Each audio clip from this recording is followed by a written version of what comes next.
A young woman freaked out on TikTok after Trump announced that he was going to put a freeze on so much federal spending.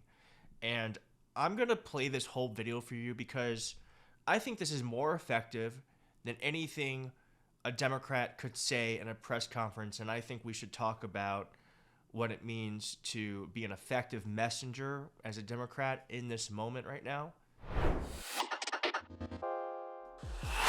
We lose the fact that these are decisions that have real life consequences for people.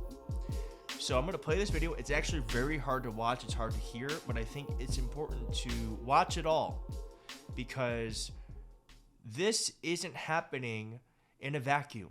These decisions matter.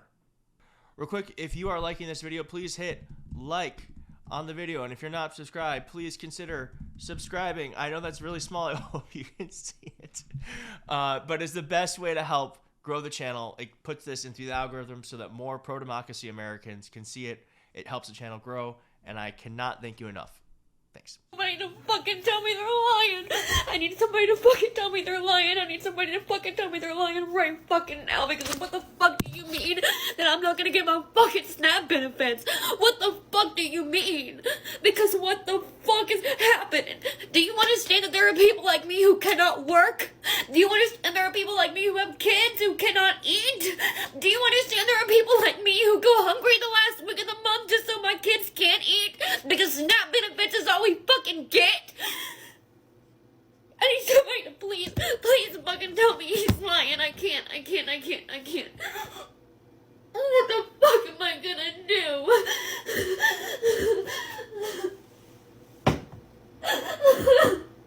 Oh, fuck.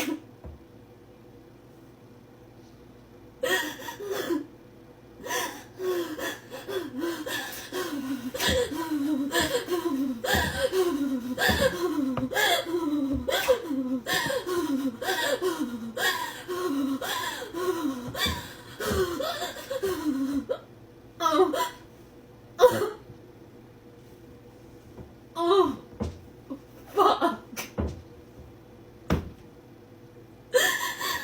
Oh, God. Breathe.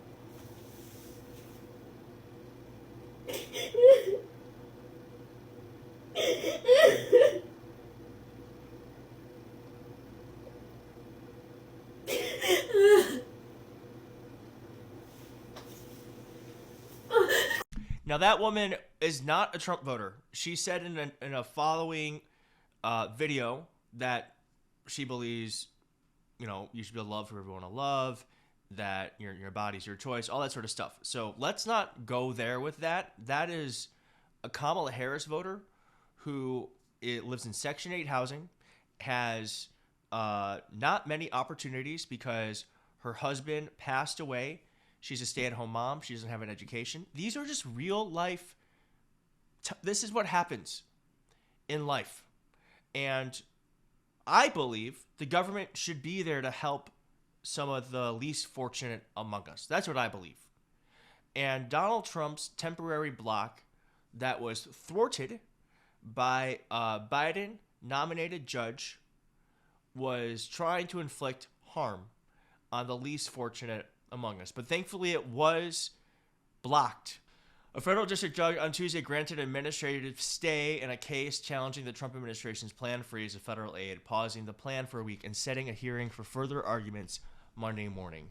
The order applies only to the pause in disbursements and open grants, Judge Lauren Alican said. And it doesn't get into the legality of the freeze. Instead, it gives her time to hear more fleshed out arguments from a coalition of nonprofit groups about why she should issue a temporary restraining order. Okay, so that's all good. And what's crazy was it happened literally moments before this freeze was supposed to go into effect.